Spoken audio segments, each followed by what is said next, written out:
For decades, this guy's silly hat has tortured scientists struggling to understand the ever confusing force of evolution.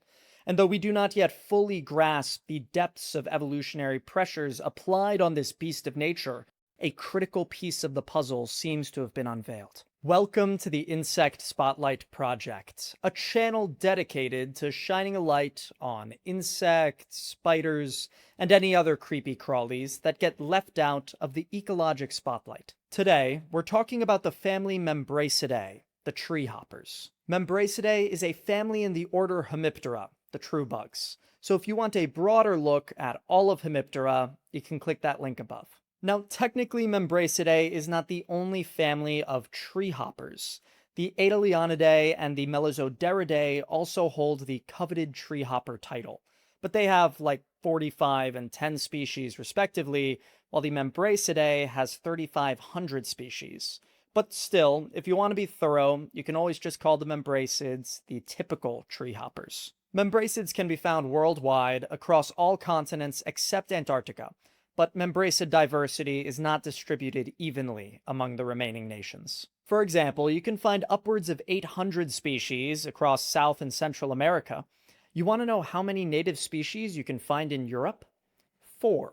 But unless you're off doing climate research at McMurdo Station, you should be able to find a Membracid lurking around in nearby foliage. So let's go over what makes a Membracid so you know what to look for. Membracids are hemipterans, so you can count on them having piercing, sucking mouthparts, but the star of the show is their pronotum. The pronotum on an insect is directly behind the head, at the anterior edge of the thorax, but in the Membracidae, that pronotum stretches all the way back to the abdomen, making it look like they got a little safety helmet on. Now, sometimes this pronotum is smooth, sometimes it's a little raised, and then other times it looks like God key smashed on his Wacom drawing tablet. We'll get into the function of these elaborate designs in a bit, but this gaudy pronotum does make Membracid identification a lot easier. Even in the Adelionidae, that other treehopper family we mentioned, the pronotum does not extend all the way down the back like it does in the Membracidae. Now you would think that the name Membracidae would tie to this pronotum in some way, given its distinct appearance, but you would be wrong. The name Membracidae comes from the Greek membrax, which is one of many words used to describe some type of cicada, for some reason. Membracid nymphs don't have as dramatic of a pronotum, but they still can look quite alien, with spines or sails decorating their dorsum. They also have a tube butt, so look for the tube butt. Now you might be wondering what I mean when I say the word nymph. Well, like the other hemipterans, Membracidae is hemimetabolous, meaning they have a 3-stage, incomplete metamorphosis, going from egg to nymph to adult. Freshly hatched from the egg, Membracid nymphs lead a pretty simple life. Some are solitary, some will group together, and really their only job is to sip on plant sap all day, puncturing woody or herbaceous plants with their stylets and slurping up a continuous stream of sugar-rich phloem sap. Now, phloem is great, don't get me wrong. Sugars are important, carbs are important, but you can't build your body out of just carbs. You need amino acids, you need to form proteins. And phloem does have amino acids, but treehoppers need to drink a lot of it to reach their needs. So that means they're left with a lot of excess sugar. Their solution to this excess sugar is pretty straightforward. Excrete it. And this is where honeydew comes from, not the melon. Honeydew is a sugar-rich fluid excreted by phloem-feeding insects like aphids, scales, and treehoppers. For treehoppers, honeydew is a waste product, but for some other insects, this is like nectar of the gods. Ants in particular can't get enough of the stuff, and they'll crowd around groups of treehoppers and greedily slurp up any excreted honeydew. This is great news for the treehoppers and is a perfect example of mutualism, an interspecies interaction where both parties benefit. The ants get their go-go juice, and the treehoppers get some of the best bodyguards in the business.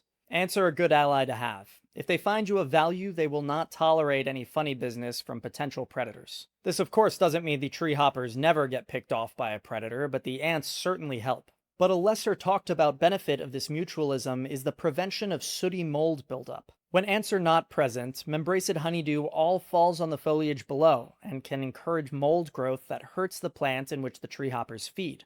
So simply the act of ants slurping up the excreted honeydew is of benefit to the treehoppers. A few molts later, after they've downed enough phloem, the nymphs will molt into their adult stage.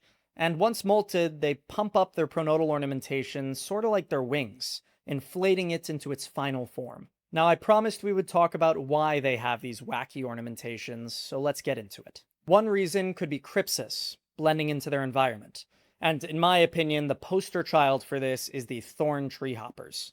Especially when grouped together, they give the appearance of a plant that put all its stat points into physical defense. Others will take on the appearance of new leaves, dead leaves, bird droppings, or mimic other insects, like ants and wasps. Now sure, they do really seem to blend in. But this alone does not explain the evolutionary reason behind these gaudy pronotums. Is this really more effective than keeping their body more flattened and colored to fit their environment? Is crypsis really the driving evolutionary force here? Perhaps. Or perhaps the pronotum has another function requiring its size and shape, and then species are evolving to blend in with their environment best they can despite this obnoxious ornamentation. So the question of pronotal purpose in Membracidae is more complex than it seems, and research shows pronotum function to be multifaceted in the treehoppers. For example, in some membracids, the pronotum can detach when grabbed by a predator, aiding in an escape. And physical defense as a whole can play a role. Thorn treehoppers are not the easiest for a lizard to swallow. So now we have the pronotum providing both camouflage and physical defense. But there's one other pronotal function pretty hot off the scientific press: electroreception. You see, the membracid pronotum is coated in innervated setae, hair-like bristles. And these are often used for mechanoreception in insects, but they're also sensitive to electric fields. More so, it appears that these complex pronotal shapes have increased sensitivity, with larger pronotums providing more surface area for detection, and the complex shapes concentrating these electrical fields on sensory setae. By detecting the electric fields of incoming predators like wasps, they can take evasive action before it's too late, sort of like a real-life spidey sense. More than this, they may even be able to differentiate between the electric fields of an incoming predator, like a wasp, and a mutualist, like a bee coming in for some honeydew. So with all these different evolutionary pressures pushing upon membracids, I guess it makes sense we end up with crazy forms like this. But their pronotum is not the only trick up their sleeve. Detecting an incoming predator is all well and good, but it's important to get out of the way. Treehoppers, as the name suggests, are pretty good at hopping a pretty large distance in a pretty short amount of time. And anyone who's photographed hoppers can attest that if that thing jumps out of frame, your chances of finding it again are pretty slim. So nymphs and adults have an eject button locked and loaded at all times. Now, if all these efforts to avoid being eaten prove successful, the membracid can reach adulthood and begin looking for a mate. One of the primary ways that membracid pairs communicate with one another is vibrational signaling. A male will send out a vibration through the plant substrate to hopefully get picked up by a female. And if she likes what she hears, she'll send out her own vibration back to the male in a sort of call and answer. In some species, though, the female is the one to call and the male answers. Once mated, females will often lay their eggs within plant stems, creating slices in the stems with their sharp ovipositor before depositing eggs. Now already this is giving her kiddos a great start in life, but many membracids hold their maternal duties to a much higher standard than that. You can find many mama treehoppers standing guard over their eggs, keeping a sharp eye out for any predators or parasitoids trying to sneak a quick meal. Even after the nymphs hatch, you can find some mama treehoppers remaining with her offspring to provide additional protection, doing her best to kick away incoming invaders. She can pick up on these incoming threats through vibrational signals emitted by her children and alarm pheromones released from injured nymphs. A pretty impressive display of both maternal care and intraspecific communication. Now, I'm not going to deny the elegant charisma of treehoppers, but there are a few species that give us some trouble, and I would be remiss not to mention them. The three-cornered alfalfa hopper is a three-cornered hopper that feeds on alfalfa.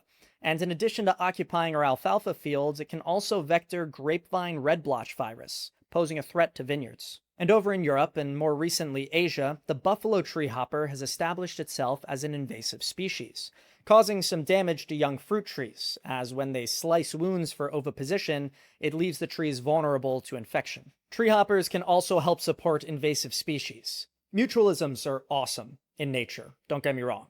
But when that mutualism is helping to support an invasive species, like red imported fire ant in North America, it's a little less awesome. But overall, treehopper pests are few and far between. Most of the time, they're a welcome sight. Honeydew production, while it can support invasive ant colonies, can also help support native ants and bees. Additionally, as a primary consumer, they're an important part of local food webs, acting as a prey item for predatory insects, spiders, lizards, and more. They also provide immense whimsy and spark great joy when observed. So if you would like to experience this whimsy on your own property, you need some native plants. Some of these tree hoppers are specialists though, so if you have a particular species you're looking for, make sure to check out its host plant. But anyway, thank y'all for listening. And if you like the content, please remember to like and subscribe to keep up to date with future videos.